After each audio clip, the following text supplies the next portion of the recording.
কাঁচা পেঁয়াজ খাওয়া যাবে কিনা, জায়েজ নাকি মাকরুহ না হারাম, চিংড়ি মাছ খাওয়া হালাল নাকি হারাম, নামাজ পড়ার জন্য যদি জায়গা না থাকে সেক্ষেত্রে বিছানার উপর নামাজ পড়লে কি নামাজ হবে, গায়ে শুধুমাত্র গেঞ্জি পরে উজু করলে উজু হবে কিনা, সহবাসের পর গোসল না করে শুয়ে থাকলে কি গুনাহগার হবে, প্রস্রাব করে পানি নেয় না তবে নামাজের সময় পরিষ্কার করে বাকি সময় অপবিত্র থাকে, এবার ইসলাম কি বলে, যদি কোনো স্বামী স্ত্রীর দেনমোহর না দিয়ে মারা যায় সেক্ষেত্রে করণীয় কি, মসজিদ বা কবরস্থানে যাকাতের টাকা প্রদান করা যাবে কিনা, আমার দাড়ি ঘন হওয়ার কারণে আমি পানি 3 বারের বেশি সময় ব্যবহার করি তাতে কি কোনো সমস্যা হবে, স্ত্রীর গুনাহের জন্য স্বামীকে কি জবাব দিতে হবে, অপবিত্র অবস্থায় মুরগি বা এরকম কোনো কিছু জবাই করা যাবে কিনা, কবরস্থানে খারাপ কোনো জিন বা পরী যে মানুষের ক্ষতি করে এই ধরনের কিছু থাকে, যদি থাকে তাহলে এদের থেকে হেফাজতের উপায় কি।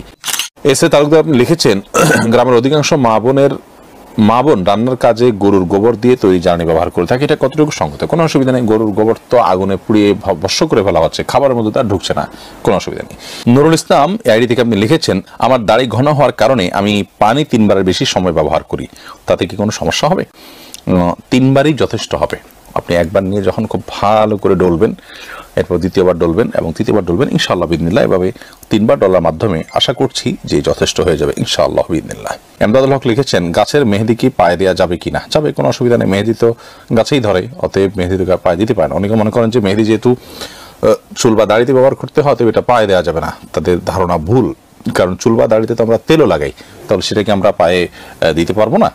সুরবিন আইডি থেকে লিখেছেন কবরস্থানে খারাপ কোনো জিন বা পরী যে মানুষের ক্ষতি করে এই ধরনের কিছু থাকে, যদি থাকে তাহলে এদের থেকে হেফাজতের উপায় কি, কবরস্থান বলে কোনো কথা নয়, যেখানে নির্জন জায়গা লোকজনের খুব একটা যাতায়াত নেই এরকম জায়গায় দুষ্ট জিনের প্রভাব বেশি থাকে, সেটা কবরস্থান হতে পারে, সেটা কোনো আপনার কি বলে বন জঙ্গল হতে পারে, সেটা কোনো পরিত্যক্ত ঘর বাড়ি হতে পারে, সেটা অন্য যে কোনো কিছু হতে পারে। যথাসম্ভব এগুলোতে যদি গমন করেন নিজের কাজ সেরে খুব দ্রুত সেরে আসবেন এবং দোয়া ইস্তেগফার এগুলো পড়তে থাকবেন। জসিমউদ্দিন আপনি লিখেছেন রাসূলুল্লাহ সাল্লাল্লাহু আলাইহি ওয়াসাল্লামের নাম শুনে আঙ্গুল চুমু খেয়ে চোখ মোছার হুকুম কি, নবী করিম সাল্লাল্লাহু আলাইহি ওয়াসাল্লামের নাম শুনলে দুরূদ পাঠ করতে হয়, তার নাম শুনলে আঙ্গুল চুমু খেয়ে সে আঙ্গুল চোখ মোছার কোনো নির্দেশনা রাসূল আকরাম সাল্লাল্লাহু আলাইহি ওয়াসাল্লাম দিয়ে যাননি। তিনি তার নাম শুনলে কি করতে হবে সেটা আমাদেরকে বলে দিয়েছেন, তিনি দিনকে পূর্ণাঙ্গ করে দিয়েছেন। এরপরে আবার নতুন করে তার নাম শুনলে নতুন কোনো কর্মসূচি আমরা যোগ করলে, কোনো কাজ যোগ করলে, যুক্ত করলে সেটার কোনো দলিল না থাকলে সেটা বেদায়াতে পরিগণিত হবে। এমনি শাহিন আপনি লিখেছেন পশু বিসমিল্লাহ আল্লাহু আকবার বলে জবে করলে যদি গলা 2 ভাগ হয়ে যায় তাহলে কি খাওয়া জায়েজ হবে, জায়েজ হবে, কোনো অসুবিধা নেই। আমাদের অনেকে মনে করেন যে 2 ভাগ হলে খাওয়া জায়েজ না, এরকম সঠিক নয়, তবে হ্যাঁ ইচ্ছাকৃতভাবে 2 ভাগ করা জায়েজ নয় এবং সুন্নাহ নয়। আনিক হাসান আপনি লিখেছেন অপবিত্র অবস্থায় মুরগি বা এরকম কোনো কিছু জবাই করা যাবে কিনা, কোনো অসুবিধা নেই, করা যাবে, এতে মুরগি খাওয়াও যাবে, কোনো অসুবিধা নেই, অপবিত্র অবস্থায় মুরগি জবাই করা যায়। তবে গোসল ফরজ হলে সেক্ষেত্রে উজু করে নিয়ে কাজগুলো করা ভালো, ওযু ছাড়া করলেও জবে হয়ে যাবে, কোনো অসুবিধা নেই। ইমরুল শিকদার আপনি লিখেছেন বড় গুনাহ থেকে বাঁচার জন্য ছোট গুনাহ করা কতটুকু যুক্তিযুক্ত, বড় গুনাহ থেকে বাঁচার জন্য ছোট গুনাহ কেন করবেন, যদি ব্যাপারটা এরকম হয় যে কোনো একটা পথ আপনাকে বেছে নিতে হচ্ছেই তাহলে সেক্ষেত্রে আপনি ছোটটা বেছে নিলেন, যদি আপনি বাধ্য হন দুইটার কোনো একটা পথে অবশ্যই যেতে, আর যদি সুযোগ থাকে ছোট গুনাহ এবং বড় গুনাহ দুইটাই পরিহার করার তাহলে সেটাই করতে হবে। ছোট গুনাহ যদি নিয়মিত করতে হয় তাহলে সেটা কোনো ক্ষেত্রে বড় গুনাহে রূপান্তরিত হয়ে যায়, বড় গুনার দিকে মানুষকে নিয়ে যায় এবং মানুষের মধ্যে বেপরোয়া ভাব চলে আসে। সেজন্য পাপের প্রতি বেপরোয়া ভাব আসা এটা খুবই ডেঞ্জারাস একটা সাইন, আল্লাহ মাফ করুন, এটা আমাদের মধ্যে বেশি বেশি করে পাপ করতে করতে করতে করতে সৃষ্টি হয়ে যায়। এই জন্য ছোট পাপও করা উচিত নয়। বড় গুনাহ থেকে বড় গুনাহ এবং ছোট গুনাহের মধ্যে আপনি যদি চিন্তা করেন যে আচ্ছা আমি ছোটটা করলাম বড়টা ছেড়ে দিলাম, মানে অন্তত কিছু একটা নিয়ে আমি থাকলাম তবে মেইনটা আমি করলাম না, তাহলে এটা কিন্তু পরিপূর্ণ আল্লাহর আনুগত্যের কথা হলো না। আল্লাহর আনুগত্যের কথা হলো বড় ছোট সব ধরনের পাপ থেকে আপনি বেঁচে থাকার চেষ্টা করবেন। হ্যাঁ, আগে যেটা বলেছি যে দুইটার একটা অপশন নিতে আপনি যদি বাধ্য হন তাহলে সেক্ষেত্রে ছোট অপশনটা নিলে ইনশাআল্লাহ আপনি গুনাহগার হবেন না। আপনি রিপন খান আপনি লিখেছেন ছেলের আকিকা কতদিনের দেওয়ার নিয়ম, 7 দিনের আকিকা দেওয়া সুন্নাহ, 14তম দিন 21তম দিনেও দেওয়া যায়, কোনো বর্ণনা আসছে, তবে তারপরে যদি কেউ দেয় সেটাও অনেক ওলামা ইকরাম বলেছেন আদায় হয়ে যাবে, কিন্তু সুন্নাহ হলো 7ম দিনে করা, জন্মের 7 নম্বর দিনে করা। ইসমাইল বিজয় এর দিকে আপনি লিখেছেন ওযু শুরুতে বিসমিল্লাহ বলতে ভুলে গেলে পরে মনে মনে পড়ার পরে মনে পড়ার পর করণীয় কি? তখন তো বিসমিল্লাহ আসলে শুরু থেকে বলতে হয়, পরে পড়লে আর কি করবেন? এর জন্য বিশেষ কোনো কারণে ভাত খাওয়ার শুরুতে বা খাবার খাওয়ার শুরুতে বিসমিল্লাহ ভুলে গেলে বিসমিল্লাহি আউয়ালহু আখিরাহু এরকম বলার শিক্ষা হাদিসে আছে। ওযুর ক্ষেত্রে এরকম কোনো বিশেষ নির্দেশনা আমার জানা নেই, যার কারণে বিসমিল্লাহ যদি পড়ে বলতে চান যখন মনে আসবে তখন পড়ে নিতে পারেন। রেজওয়ান আহমেদ শুভ আপনি লিখেছেন, স্ত্রীর গুনাহের জন্য স্বামীকে কি জবাব দিতে হবে?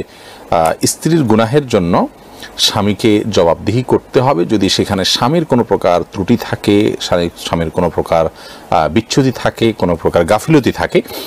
আর যদি স্বামীর কোনো গাফিলতি না থাকে বা এখানে স্বামীর আসলে বিশেষ কোনো কারণে এটা একান্তই তার ব্যাপার, তাহলে সেজন্য স্বামী জবাবদিহি করতে হবে না। স্বামী অ্যাজ এ অভিভাবক তার কারণে যদি স্ত্রী পাপের দিকে যায় তাহলে সেটার জন্য তিনি যেহেতু দায়ী, তিনি যেহেতু কারণের ভূমিকা পালন করেছেন বা তার মাধ্যমে হয়েছে, এই জন্য তিনি অবশ্যই জবাবদিহি করতে হবে যদি এরকম হয়। যেমন ধরুন স্ত্রী বেপরদায় চলে, স্বামী তাকে বেপরদা চলতে উৎসাহিত করে বা স্বামী পছন্দ করে, এরকম যদি হয় তাহলে স্বামীও গুনাহগার হবেন, স্ত্রী তো গুনাহগার হবেনি। আর যদি তিনি নিজে কোনো গুনাহ করেন যে গুনাহতে স্বামী সন্তুষ্ট নন, সাথে বিরত থাকার চেষ্টাও করেছেন, তাহলে সেক্ষেত্রে স্বামীর কোনো দায় নেই। হারিয়াত তাসিন আপনি লিখেছেন, মসজিদ বা কবরস্থানে জাকাতের টাকা প্রদান করা যাবে কিনা? না, মসজিদ বা কবরস্থানে জাকাতের টাকা দেওয়া যাবে না।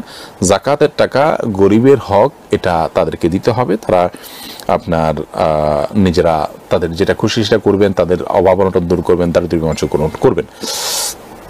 কিন্তু কবরস্থান বা আপনার মসজিদ এটা তো গরিব ধনী সবার জন্য উন্মুক্ত, বিধায় এখানে দেওয়া যাবে না। তাছাড়া জাকাতের টাকা গরিবকে মালিক বানিয়ে দিতে হয়, এরকম জনকল্যাণমূলক সবাই সেখান থেকে উপকৃত হবে, কেউই মালিক নয়, এরকম করার সুযোগ নেই। বিশেষ করে ধনী গরিব সবাই ভোগ করার সুযোগ আছে, এরকম জায়গায় জাকাতের টাকা দেওয়া যায় না, অর্থাৎ কবরস্থান মসজিদে জাকাতের টাকা দেওয়া যাবে না। রিদিতা আহমদ আপনি লিখেছেন, যদি কোনো স্বামী স্ত্রীর দেনমোহর না দিয়ে মারা যায় সেক্ষেত্রে করণীয় কি? কোনো স্বামী যদি আল্লাহ না করুন স্ত্রীর দেনমোহর দেয়া ছাড়া মৃত্যুবরণ করেন, তাহলে সেক্ষেত্রে তিনি স্ত্রীর কাছে দায়ী থাকা অবস্থায় মৃত্যুবরণ করলেন, অর্থাৎ কিয়ামতের ময়দানে এই দায় তাকে পরিশোধ করতে হবে আল্লাহর দরবারে। বিধায় এটা খুবই ভয়াবহ বিষয়, এটা জীবদ্দশাতেই সুরাহা করে ফেলা উচিত।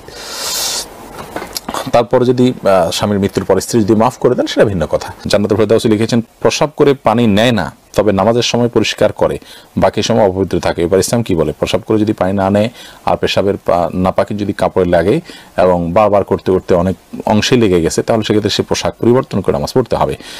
আর পানি নিয়ে নেওয়া উচিত, যদি পানি দিয়ে ধুয়ে পরিষ্কার করা হয় তাহলে সেক্ষেত্রে তার নামাজ হবে। শুধু নামাজের সময় ধুলো, বাকি সময় ধুলো না, তাতে তো তার একটা পাক থাকলো না। রুমি আইডি থেকে আপনি লিখেছেন, সহবাসের পর গোসল না করে শুয়ে থাকলে কি গুনাহগার হবে? শুয়ে থাকাটা অনুত্তম, এতে কোনো বড় গুনাহ হবে না, কিন্তু উত্তম হলো গোসল ফরজ হলে ওযু করে তারপর শোয়া। রাহিম এসকে লিখেছেন, আমি ইন্ডিয়া থেকে বলছি, গায়ে শুধুমাত্র গেঞ্জি পরে ওযু করলে ওযু হবে কিনা? হবে, কোনো অসুবিধা নেই। মেঘকন্যা লিখেছেন, নামাজ পড়ার জন্য যদি জায়গা না থাকে সেক্ষেত্রে বিছানার উপর নামাজ পড়লে কি নামাজ হবে? জায়গা না থাকলে বিছানার উপর নামাজ পড়বেন, কোনো অসুবিধা নেই।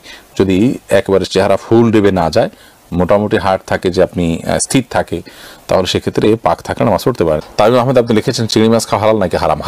হালাল, এটা হারাম হওয়ার কোনো কারণ নেই। আকরাম সর্দার আপনি লিখেছেন, কাঁচা পেঁয়াজ খাওয়া যাবে কিনা? জায়েজ নাকি মাকরু না হারাম?